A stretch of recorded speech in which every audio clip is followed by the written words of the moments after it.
Hello everyone, this is me Pratyush and this is your beautiful channel IQ classes. आज जो हम लोग को पढ़ना है वो पढ़ना है बहुत ही ज़्यादा इंपॉर्टेंट क्वेश्चंस के बारे में। कौन से इंपॉर्टेंट क्वेश्चंस के बारे में? 2024 होने वाले बोर्ड एग्जाम के बारे में। अच्छा, ये क्लास 10 CBSE के साइंस के पेपर के पहले हम लोग केमिस्ट्री सॉल्व करेंगे, फिर बायो और फिर फिजिक्स सॉल्व करेंगे। तो केमिस्ट्री की ये सबसे ज़्यादा इंपॉर्टेंट क्वेश्चन है, या फिर मैं ये ऐसे कह सकता हूँ फ्रीक्वेंटली आस्क्ड क्वेश्चन, जो सबसे ज़्यादा पूछे जा सकते हैं। तो अब आप लोग को एकदम फोकस्ड होकर के सारे क्वेश्चंस को अच्छे से लगा लेना। देखो मेरी बात मानो तो 10 जगह पढ़ने से अच्छा एक जगह ही 10 बार पढ़ो, अपने नोट्स पेन ले लो, अच्छे से उस क्वेश्चंस को सॉल्व करने खुद कोशिश करो। मैं फिर कह रहा हूँ सॉल्यूशन पे आप डिपेंड रहो या ना रहो, लेकिन इन क्वेश्चंस को आप जरूर ध्यान से देखना, क्योंकि ये सबसे ज्यादा पूछे जाने वाले क्वेश्चंस हैं भी, और अब की बार मेरे हिसाब से मोस्ट प्रोबेबिलिटी सबसे ज्यादा पूछे जाएंगे भी। तो ये अब आपके ऊपर है अच्छे से सॉल्व करना। अब की बार इन क्वेश्चंस के जरिए हम लोग अनु मलिक से भी ज्यादा आग लगाएंगे। चले स्टार्ट करें? चलो स्टार्ट करते हैं। इसमें कह रहा है कि हमारे पास दो टेस्ट ट्यूब हैं, जिसमें से वो एक बैरियम क्लोराइड लिया है, एक सोडियम सल्फेट लिया है। मैंने इन सब के सॉल्यूशन भी बनाए हुए, तो आप लोग वीडियो पॉज करके इन सब के सॉल्यूशन को भी ट्राई कर सकते हो। तो हमारे पास कौन से दो सॉल्यूशन थे? एक बैरियम क्लोराइड था BaCl2, एक क्या था? सोडियम सल्फेट था Na2SO4। बहुत अच्छे से। अब इसको कैसे सॉल्व करेंगे? सिर्फ और सिर्फ कुछ नहीं करना है, कैंची चलानी है। कैसे चलानी है? ऐसे चलानी है, अभी देखेंगे कैसे चलानी है। बैरियम की वैलेंसी होती है 2+, क्लोरीन की वैलेंसी होती है -, तो क्रॉस मल्टीप्लिकेशन होगा, क्या बन जाएगा? BaCl2, जो कि हमारे पास है। सल्फेट के ऊपर चार्ज कितना होता है? देखो मैंने सल्फेट के ऊपर का चार्ज हो गया, कोई भी ये जो कंपाउंड है इसके ऊपर चार्ज निकालने की बेस्ट ट्रिक बताइए। अगर आप लोग को नहीं होता एक बार मैं फिर से बता देता हूँ। सल्फर का एटॉमिक नंबर कितना होता है? 16। ऑक्सीजन का कितना होता है? 8। अगर इवन है तो चार्ज 2-, इवन है चार्ज 2-। अब एक और एग्जांपल देख लेते हैं फटाक से। NO3, नाइट्रोजन क्या है? 7, ऑक्सीजन क्या है? 8। अगर ऑड इवन का सम है तो चार्ज है 1-। इससे आप लोग सभी एलिमेंट्स के ऊपर का चार्ज इजीली फाइंड कर सकते हैं। क्लियर? चलो आगे देखते हैं। अब सोडियम के ऊपर चार्ज कितना होता है? Na+। SO4 के ऊपर चार्ज कितना होता है? 2-। 2 किधर जाएगा? कैंची चलेगी तो इधर आएगा 2, और SO4 के ऊपर 1, तो SO4। ये हो गया सोडियम सल्फेट। अब आप लोग को कुछ नहीं करना है, सिर्फ और सिर्फ इतना ध्यान देना है कि सोडियम सल्फेट और बैरियम क्लोराइड से मिलके क्या बनेगा। तो ये रहा हमारे पास barium Ba2+, chlorine Cl-, Na+, SO4 2-। सबके ऊपर का चार्ज भी हमें पता चल गया। अब एक बार बताओ, प्लस को क्या पसंद है? माइनस। आपको भी अपने अपोजिट जेंडर वाला चार्ज पसंद होगा, खैर कुछ भी पसंद होगा, पर्सनल नहीं होते। तो बैरियम से क्या मिलेगा? सल्फेट। तो बैरियम सल्फेट, दोनों के ऊपर +2 -2 था तो कैंसल आउट हो गया, बैरियम सल्फेट हो गया। प्लस बचा हुआ NaCl, कितने Na है? तो 2, तो 2NaCl, 2 क्लोरीन, 2 क्लोरीन, रिएक्शन भी बैलेंस हो गई। अब बैरियम सल्फेट जो बना है वो उसका बनेगा प्रेसिपिटेट, क्या बनेगा? PPT फॉर्म्ड होगा। समझ आया ना अच्छे से? तो कितना इजी क्वेश्चन था, हम लोग ने बहुत आसानी से इस क्वेश्चन को भी सॉल्व कर दिया। तो जैसे कि हम लोग का आंसर क्या है? Barium sulphate. अच्छा, मैंने यहाँ पे लिख दिया है B और C, वो इस वजह से क्योंकि क्वेश्चन मुझे यहाँ पे ये लग रहा है, उन्होंने पूछा है ऐसा कौन सा प्रोडक्ट बनेगा जो सॉलिड स्टेट में होगा। तो हमारे पास जो प्रोडक्ट बना है वो हमारे पास सोडियम क्लोराइड भी है और बैरियम सल्फेट भी, तो ऐसे ट्रिकी क्वेश्चन भी आ सकते हैं। नेक्स्ट क्वेश्चन देखते हैं। इसमें कह रहा है the colour of the solution observed after 30 minutes is placing into zinc metal into the copper sulphate solution. Simple, हमारे पास Zn है प्लस CuSO4 है। अब मुझे नहीं पता कॉपर के ऊपर चार्ज कितना होगा, मुझे पता है सल्फेट के ऊपर चार्ज कितना होता है 2-, तो न्यूट्रलिटी बराबर करने के लिए बगल वाले चार्ज कितना होगा? 2+। क्या बात है, आपको समझ आ गया। और जिंक के ऊपर चार्ज कितना होता है? 2+। तो अब यहाँ से क्या चलेगी? कैंची चलेगी, तो जिंक किसके पास जाएगा? आप किसके पास जाते हो? मुझे नहीं पता। Zinc sulphate plus Cu। अब ये जो हमारा कंपाउंड होता है ये हमारा होता है कलरलेस, जैसे कि यहाँ पे हमारे पास आप लोग आंसर देख सकते हैं कि आंसर में लिखा हुआ है। क्लियर? आगे बढ़े, ठीक है। अब इसमें कह रहा है mild non corrosive basic salt. अब ये थोड़ा सा याद करने वाला टर्म है। Mild non corrosive basic salt हमारे पास होता है NaHSO3, NaHCO3 सॉरी। अब NaHCO3 क्या है? ये हमारा है, क्या है? Baking soda. क्या है? Baking soda. अब बेकिंग सोडा में से कंपाउंड हमारे पास, ये मैंने रिएक्शन दिखा दी है कि बेकिंग सोडा को अगर हम हीट करते हैं तो हमें क्या कंपाउंड मिलता है। देखो एक बात हमेशा ध्यान रखना, चाहे NO3 हो चाहे CO3, इसमें से CO2 गैस का रिमूवल होता है, इसमें से NO2 गैस का रिमूवल होता है। तो NO2 गैस CO2 गैस निकल गई, ठीक। बचा हुआ H और O मिलके क्या बनाते हैं, वाटर बना दिया। और सोडियम और कार्बोनेट यानी Na+CO3 2-, क्योंकि हम लोग ने अभी प्लस माइनस वो ऑड इवन से निकालना देखा है, तो 2 किसके पास आ जाएगा, सोडियम के पास, और ये रहा कार्बोनेट, तो ये रहा Na2CO3 कार्बन डाइऑक्साइड और वाटर, इजीली सॉल्व हो गया ना। चलो आगे देखते हैं। अब इसमें क्या कह रहा है, on adding dilute sulphuric acid in a test tube containing a metal X, colourless gas is produced when a burning match stick. देखो जब भी कोई भी गैस प्रोड्यूस होती है, मतलब कोई भी कह रहा हूं, इतना ध्यान रखना, जब भी H2 गैस प्रोड्यूस होती है और उसके पास आप कोई भी जलती हुई कोई भी चीज ले जाओ या जलती हुई मैच स्टिक ले जाओ, कोई भी बर्निंग, तो वो गैस कैसा, कलरलेस गैस, एक वाइट फ्यूम्स प्रोड्यूस करती है। तो मैं समझ जाता हूँ वहां पे हाइड्रोजन गैस है, ठीक है। तो इसी वजह से इन्होंने क्या किया, सोडियम लिया, मतलब इन्होंने ऑप्शन सोडियम को ही क्यों चुना, क्योंकि सोडियम जब भी H2SO4 के साथ ट्रीट करेगा, सोडियम क्या है मेटल, H2SO4 क्या एसिड, तो हमेशा सॉल्ट का प्रोड्यूस होता है और प्लस हाइड्रोजन गैस का रिमूवल होता है। ये बात हमेशा ध्यान रख लो, ये मंत्र बहुत काम आएगा। Metal plus acid gives out salt plus hydrogen gas हमेशा। तो sodium Na2SO4 plus H2 gas का क्या हो गया, रिमूवल हो गया। तो यहां पे हमारा ऑप्शन क्या हो गया, ए सोडियम। आगे देखते हैं फटाक से। अब इसमें कह रहा है सोडियम ऑक्साइड का स्ट्रक्चर कौन सा है, मैंने इसमें बता भी रखा है, इसका ऑप्शन कौन सा है, ऑप्शन नंबर बी। कैसे, Na क्या होता है प्लस, ऑक्साइड क्या होता है, ऑक्सीजन के ऊपर का जो चार्ज होता है 2-, उसको मैं बोलता हूं ऑक्साइड, क्योंकि ऑक्सीजन होता है 2,6, इसके लास्ट में आउटर मोस्ट शेल में कितने इलेक्ट्रॉन्स होने चाहिए थे, 2 इलेक्ट्रॉन्स, इसीलिए 2 इलेक्ट्रॉन्स को गेन करता है, गेन करने पे माइनस साइन आता है, तो ये हो गया 2-। तो यहां से हो जाएगा Na2O, एकदम सिंपल हो गया, Na2O बन गया, ठीक है। अब सोडियम, ऑक्सीजन को कितने इलेक्ट्रॉन की जरूरत है, 2 इलेक्ट्रॉन की, तो यहाँ पे सोडियम ये रहा और ऑक्सीजन मेरे पास कितने हो जाएंगे, 2। कोई भी डाउट यहाँ तक, ठीक है, क्योंकि एक ऑक्सीजन के ऊपर चार्ज कितना होता है, 2-। तो 1 2 3 4 5 6, 1 2 3 4 5 6, यहां तक क्लियर हो गया। अब एक बात बताओ, सोडियम के ऊपर कितने चार्ज होते हैं, एक ही प्लस चार्ज होता है, तो क्या वो 2 ऑक्सीजन को दे पाएगा, नहीं, इसीलिए मुझे 2 ऑक्सीजन नहीं, मुझे 2 सोडियम लेने पड़ेंगे। यहाँ पे हो गए 2 सोडियम, देखो ना, इसीलिए तो मुझे Na2 लेना पड़ा था। और ऑक्सीजन कितना चाहिए, 1, तो 1 2 3 4 5 6, इसके आउटर मोस्ट शेल में कितने इलेक्ट्रॉन्स हो गए, 6 इलेक्ट्रॉन्स हो गए। तो एक किसके पास होता है, सोडियम के पास होता है, तो एक सोडियम अपना इलेक्ट्रॉन किसको देंगे, ऑक्सीजन को देंगे। तो सोडियम ने क्या किया, लूज किया, कितने सोडियम ने, 2 सोडियम ने, ऑक्सीजन कितने थे, 1, तो उसके ऊपर चार्ज क्या था, 2-, इसीलिए हमारे पास आंसर क्या हो गया, answer number B is correct. समझ आए ना, चलो। अब इसमें कह रहा है an element with atomic number will form basic oxide. अब ध्यान रखना, बेसिक ऑक्साइड मेरे ग्रुप 1 और ग्रुप 2 वाले ही फॉर्म करते हैं। अब देखो इसमें ग्रुप 1 वाले, ग्रुप 2 वाले कौन से हैं, ए है हमारा 7 हमारा सोडियम, वो सॉरी नाइट्रोजन होता है, तो नहीं। 17 हमारा क्लोरीन होता है, नहीं। 14 हमारा सिलिकॉन होता है, नहीं। 11 हमारा सोडियम होता है और इसके लास्ट में कितने इलेक्ट्रॉन है, 1 इलेक्ट्रॉन, इसलिए कौन से ग्रुप का मेंबर है, 1 ग्रुप का मेंबर है। तो हमारे पास सोडियम क्या हो गया, सही हो गया। इसीलिए तो देखो Na2O बेसिक ऑक्साइड। चलो आगे देख लेते हैं। अब कह रहा है an element M has 50% electron filled in the third shell and the second shell, the atomic number of M is कितना। देखो वीडियो पॉज करो, खुद से ट्राई करो, फिर मुझे बताओ।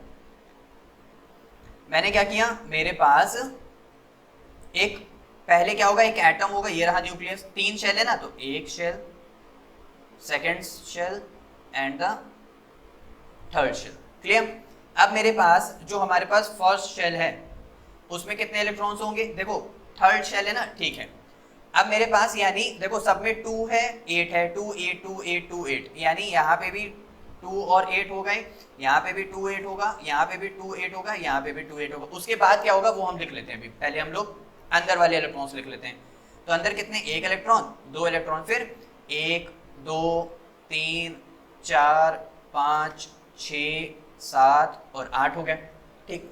कह रहा है मेरे पास 50% इलेक्ट्रॉन फील्ड है थर्ड शेल में, ठीक, as in the second shell, मतलब सेकंड शेल में जितने इलेक्ट्रॉन्स हैं उसका 50% किस में है, थर्ड शेल में। तो 8 शेल है, उसका 50% 4, 1 2 3 4, क्लियर। तो अब देखो यहाँ पे कितना आएगा 2 8, 8, यहाँ पे कितना आएगा 2 0 और यहाँ पे कितना आ गया 8। तो हमारे पास ऑप्शन हमको दिख रहा है अच्छे से, हमारे पास ऑप्शन कौन सा होगा, ऑप्शन नंबर सी 14। समझ आया, चलो आगे देखते हैं। इसमें कह रहा है कौन सा स्टेटमेंट ट्रू है, कौन सा स्टेटमेंट फॉल्स है। हम लोग पहले इसके अच्छे से रीजन को समझ लेंगे, फिर हम लोग देखेंगे। Two statement one label as, ठीक है,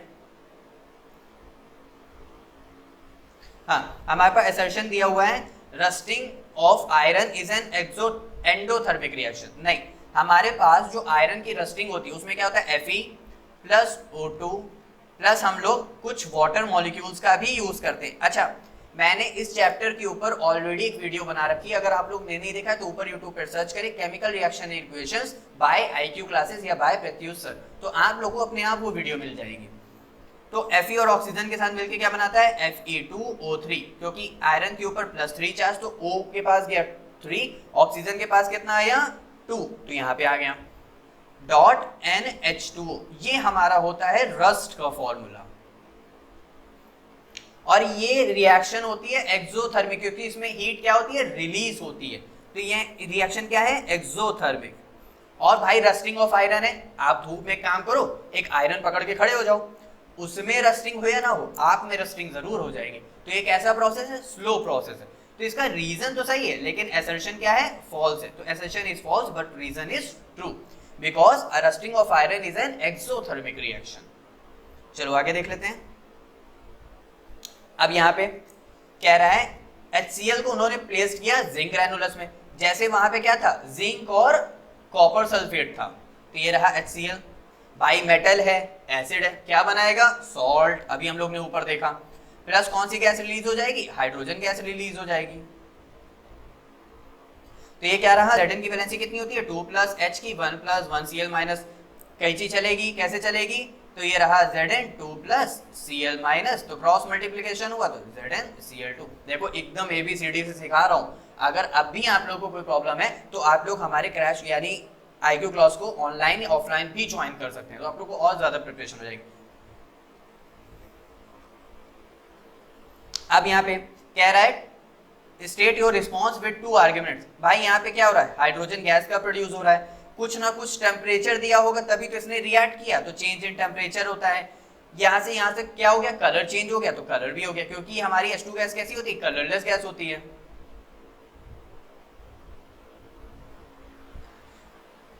The given reaction show the one of the presence to extract like iron and manganese. Give reason why the above reaction is known as thermite reaction. Because ये thermite reaction क्यों है, क्योंकि ये यहाँ पे किसका हमने यूज किया है, एल्यूमिनियम का यूज किया है, तो एल्यूमिनियम के प्रोसेस में थर्माइट रिएक्शन का प्रोडक्शन होता है, ठीक है।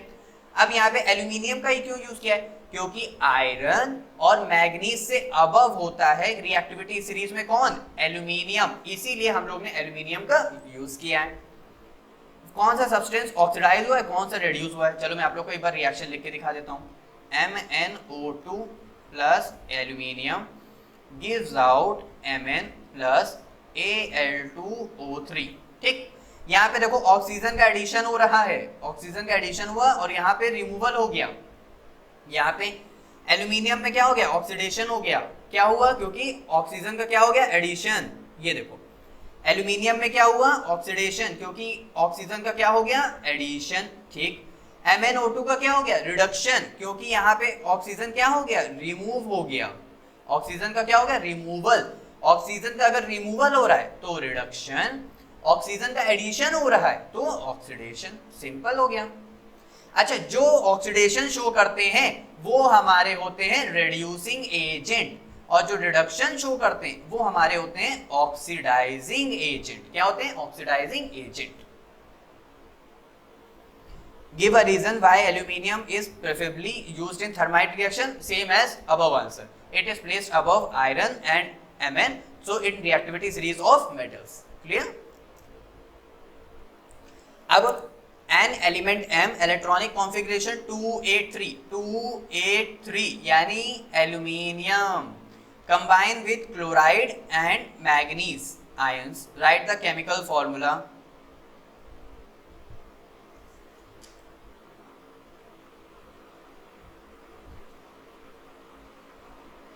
ठीक, यहां पे ठीक है, याद है, क्लियर है? हाँ, क्वेश्चन आप लोग भी अच्छे से रीड करिएगा, मैं आप लोग के सामने भी क्वेश्चन पूरा रीड करता हूं। तो यहां तक क्लियर हो गया? ठीक है, ये हमको पता चल गया एल्यूमिनियम है, वो कह रहा है हमको कंबाइन करना है Cl माइनस के साथ, तो Al3 प्लस Cl1 माइनस क्या बन गया? AlCl3, इजिली था।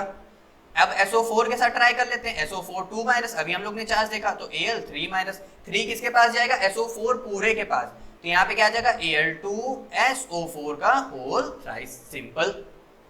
आगे देख लेते हैं, चलो हम लोग का पहला वाला तो इजीली हो गया, दूसरा हम लोग रेडिश ब्राउन वाला भी देख लेते हैं। कह रहा है मेरे पास एक रेडिश ब्राउन मेटल है, देख ध्यान देना, मेटल है रेडिश ब्राउन, तो वो हमारे पास कॉपर होता है। रेडिश ब्राउन हमारे पास Fe3+ भी होता है, लेकिन ये हमारा आयंस में आता है, ये हमारा मेटल्स में आता है, ध्यान रखना। हाँ, तो वो कह रहा है कि उसको मैंने एयर में हीट किया, यानी O2 की प्रेजेंस में। कोई भी चीज एयर में हीट हो रही केमिस्ट्री में, तो वो हमेशा ऑक्सीजन की प्रेजेंस में होगी। यहां से क्या मिल जाएगा? CuO, क्योंकि कॉपर वैलेंसी कितनी होती है? 2 प्लस ऑक्सीजन की 2 माइनस, तो CuO। अब यहाँ पे 2 ऑक्सीजन तो 2 ऑक्सीजन, 2 Cu तो 2 Cu, सिंपल। हमको ब्लैक कंपाउंड मिला, ये रहा हमारा ब्लैक कंपाउंड Y, ये हमारा क्या रहा? ब्लैक कंपाउंड Y, और ये हमारा क्या था? X कंपाउंड, जिससे हम क्या कराया? हीट करवाया। When heated in the presence of H2 gas, X black is refined in the process of electrolysis used in X in the electrical wiring. Identify X and Y. Draw a label diagram. हमको X भी मिल गया, Y भी मिल गया, ठीक है। अच्छा, यहाँ पे कह रहा है draw a diagram. Draw a diagram, देखो जब भी इलेक्ट्रोलिसिस का हम लोग डायग्राम ड्रॉ करते हैं तो हमारे पास एक कंटेनर होता है, उसमें 2 मेटल रॉड्स होती हैं, एक ये और एक ये, क्लियर? एक मेटल रॉड हमारी होती है एनोड वाली, एक मेटल रॉड होती है कैथोड की। अब कैसे पहचानेंगे anode cathode? Left hand side anode, right hand side cathode, left hand side anode, right hand side cathode, ठीक। एनोड पे जो चार्ज होता है बच्चों वो होता है पॉजिटिव का, कैथोड पे होता है नेगेटिव का। यहां तक क्लियर हो गया? अब कॉपर क्या करेगा? 2 इलेक्ट्रॉन को लूज करेगा, तो Cu2+ बनेगा, इलेक्ट्रॉन निकल गया। अब एक बार बताओ, Cu2+ किसकी तरफ जाएगा? कैथोड के पास। Cu के पास कौन सा चार्ज है? Cu2+ के पास प्लस चार्ज, तो वो कौन सी मेटल प्लेट पे जाएगा? नेगेटिव वाली मेटल प्लेट्स की तरफ जाएगा। तो इसमें से क्या होंगे? इलेक्ट्रॉन यानी आयंस का रिमूवल होगा, और इसमें क्या होगा? आयंस का अट्रैक्शन होगा, सिंपल। आ गया? चल आगे देखें, इसमें कह रहा है रहमत classified the reaction between methane and chlorine the presence of sunlight. उसने क्या किया? मीथेन, देखो बच्चों मीथेन क्या होता है? CH4,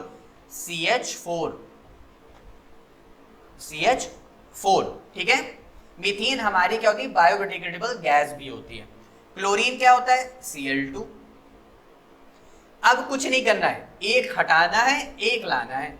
क्या करना है? इस H को एक Cl दे दो, इस H को क्या किया? एक Cl दे दिया, तो यहां से क्या बन जाएगा? CH, CH और CH। आप कोई भी Cl दे सकते हो, आगे वाला देना आसान होगा ना, तो आगे वाला दे दो। तो अब यहाँ पे क्या आ जाएगा? एक Cl लग जाएगा, बचा हुआ प्लस HCl का क्या हो जाएगा? रिमूवल। तो इसको मैं कैसे लिख सकता हूँ? CH4 plus Cl2 gives out CH3Cl plus HCl। अरे प्लस क्या हो जाएगा? HCl। किसकी प्रेजेंस में रिएक्शन हो रही है? सनलाइट की प्रेजेंस में। यहां पे किसकी प्रेजेंस में होगी? सनलाइट की प्रेजेंस में। कोई भी डाउट यहां तक? बिल्कुल नहीं। आगे देखते हैं। तो हम लोग का पहला ए पार्ट पूरा फिनिश हो गया। Chlorine gas was prepared using electrolysis of brine solution. मैं आप लोगों को यहाँ पे आंसर भी दिखाता हूँ। हमारे पास NaCl और वाटर को मिला के क्या बनता है? Brine solution. अब आप लोग को प्लस माइनस बहुत अच्छे से मिलाना आ गया। उसमें कह रहा है हमें brine solution right the product right. अच्छा क्लोरीन प्रिपेयर्ड हो रहा है ब्राइन सॉल्यूशन से, ध्यान रखिएगा। तो यानी ये रहा हमारे पास NaCl Na+Cl-, ये रहा हमारे पास H2O। H2O की ब्रेकिंग कैसे होती है? जब भी हम किसी चीज का सॉल्यूशन बनाते हैं तो वाटर अपने आप को खुद ब्रेक करता है। कैसे? H+ और OH- में। अब यहां से ध्यान दो, Na के पास कौन जाएगा? OH, तो ये रहा NaOH। बचा हुआ H और Cl H2 और Cl2 के फॉर्म में रिलीज हो जाएंगे। रिएक्शन बैलेंस करने के लिए आप सबके आगे 2 2 और 2 ऐड कर देंगे, ठीक है। अब H2Cl2 देखो हमने क्लोरीन गैस का क्या कर दिया? प्रिपरेशन कर दिया। आगे देखते हैं आगे क्या कह रहा है, ठीक है। अच्छा कह रहा है जो भी आप कर रहे हो हमें उसका इलेक्ट्रोलिसिस भी दिखाओ। तो हमें अभी मैंने आप लोगों को NaCl तोड़ के दिखाया, वाटर में कैसे ब्रेक होगा? Na+Cl-, clear. अब Cl- क्या करेगा? एनोड पे कौन सा चार्ज था? पॉजिटिव का, एनोड की प्लेट पे। तो Cl- कहां जाएगा? एनोड के पास। तो कैसे होगा? इलेक्ट्रॉन को गेन करेगा, तो Cl2 प्लस हमारे पास कितने इलेक्ट्रॉन को गेन कर रहा है? 2, और ये रहा 2। समझ आ गया? ठीक। आगे देखें, आगे हम लोग से क्या कह रहा है? हम लोग के पास कह रहा है एक कंपाउंड है X और वो विनेगर लाइक स्मेल देता है। एक बात ध्यान रखिएगा, हमेशा जो एसिटिक एसिड होता है, एसिटिक एसिड, वो कैसी स्मेल देता है? विनेगर लाइक स्मेल देता है। विनेगर, वो घर में जो नहीं होता है विनेगर जो हम लोग प्याज में डाल के भी खाते हैं, सिरका जो हम लोग चाउमीन वाउमीन में डालते हैं। भूख लग गई यार, समझ आया? ठीक। अब एसिटिक एसिड हमारा क्या होता है? CH3COOH। इसके 2-3 और नेम भी है, जैसे हम लोग इसको इथेनोइक एसिड भी बोलते हैं। यहां तक क्लियर हो गया? ठीक। तो हमारे पास पहला X मिल गया, CH3COOH प्लस। अब हमारे पास एक Y कंपाउंड है जो इंडस्ट्रियल सॉल्वेंट में यूज होता है in the presence of concentrated H2SO4। अब यहाँ पे जो हमारे पास इंडस्ट्रियल सॉल्वेंट जो ऐसा यूज होता है वो उसको हम लोग बोलते हैं इथेनॉल, CH3CH2OH। इसको हम लोग क्या बोलते हैं बच्चों? इथेनॉल। ऑल क्यों बोल रहे हैं? क्योंकि इसमें जो फंक्शनल ग्रुप लगा है वो कौन सा लगा है? अल्कोहल का। और इसको हम लोग एसिड क्यों बोल रहे हैं? क्योंकि इसमें जो फंक्शनल ग्रुप लगा है वो लगा है कार्बोक्सिलिक एसिड। कोई भी डाउट यहां तक? नहीं? तो हम लोग यहां पे लिख लेते हैं।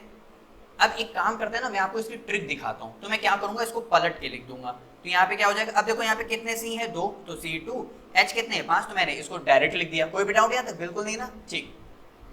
अब यहाँ से जो प्रोडक्ट बनेगा वो कह रहा है Y बनेगा, और उसने उसका हमको कंपाउंड दिया है C4H8O2। तो अब एक बात बताओ, यहाँ से देखना, सिर्फ क्या करना? वाटर निकाल देना, पानी निकाल देना। तो यहाँ से H और OH निकल जाएगा, वाटर निकाल दिया मैंने, तो बचा गया CH3। ठीक, बचा गया C यहाँ पे। अच्छा मैंने क्या आपको, अब मैं आपको इस कंपाउंड को ओपन भी करके दिखा रहा हूँ कि कैसे लिखते हैं। जैसे CH3OH है ना, तो इसको मैं इस तरह भी लिखता हूँ, ध्यान देना, इस तरह मैं इसको ओपन करके भी लिख देता हूँ, ध्यान रखना। हाँ, लेकिन इथेनॉल में ऐसे नहीं लिखेंगे क्योंकि कार्बन की वैलेंसी कितनी होती है? 4, और चारों फिल हैं। यहाँ पे क्या आया? O, और यहाँ पे क्या आ जाएगा? C2H5। इसको मैं क्या बोलता हूँ? इसको मैं बोलता हूँ इथाइल, इथाइल इथेनोवेट, क्योंकि 2 कार्बन है तो इथाइल, 2 कार्बन है तो इथेनोवेट। ये क्या हो जाएगा? इथाइल इथेनोवेट। कोई भी डाउट यहां तक? बिल्कुल नहीं। आगे बढ़े, चल।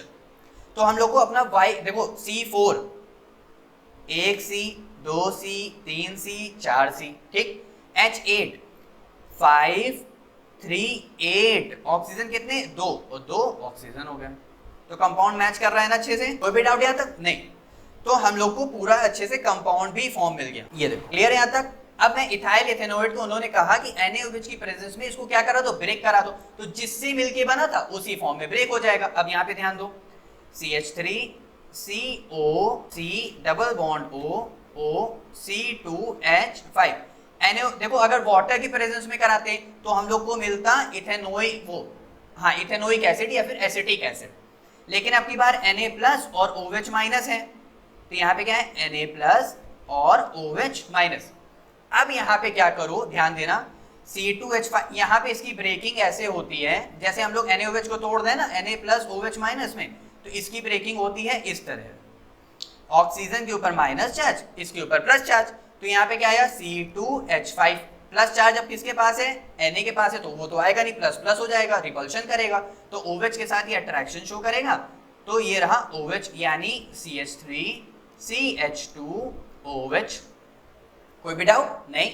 प्लस इसके पास क्या है, माइनस चार्ज है, तो क्या है CH3COOO माइनस, Na कहाँ जाएगा, माइनस के पास, तो Na प्लस। ठीक है, इस कंपाउंड कुछ, अगर मैंने क्या बताया था, कार्बोक्सिलिक एसिड है ना, तो इसको बोलते हैं sodium salts of carboxylic acid. कोई भी डाउट यहां तक नहीं। तो अमेजिंग सेक्शन की तरह हम लोग ने अपकमिंग एक तरह से बोल्ड क्वेश्चन को भी फिनिश किया और फ्रीक्वेंटली आस्क्ड क्वेश्चन को भी फिनिश किया। अब आपका काम यह है कि पेन पेपर को उठाइए, हर एक क्वेश्चन को ध्यान से पढ़िए, नहीं समझ आ रहा है तो सॉल्यूशन देखिए, सॉल्यूशन की एक्सप्लेनेशन को देखिए, फिर सॉल्व करने को ट्राई करिए। ये 10 बार लगाइए जिससे बहुत अच्छे से प्रिपेयर हो जाए। ये पूरा सिलेबस हमने कवर किया है, तो इसी वजह से आपको ध्यान रखना है कि इसको कैसे फिनिश करना है। क्लियर? अब आप लोग को अपनी तैयारी बहुत मजबूत रखनी है। मैंने ऑलरेडी चैप्टर के सॉल्यूशन फिनिश कर दिए हैं। आप लोग को अगर कोई भी प्रॉब्लम होती है तो आप लोग कमेंट सेक्शन में कमेंट करके और IQ क्लासेस में जा करके हम लोग को इन्फॉर्म भी कर सकते हैं। क्लियर? तो फिर मिलते हैं नेक्स्ट वीडियो में नेक्स्ट चैप्टर के साथ। Bye bye.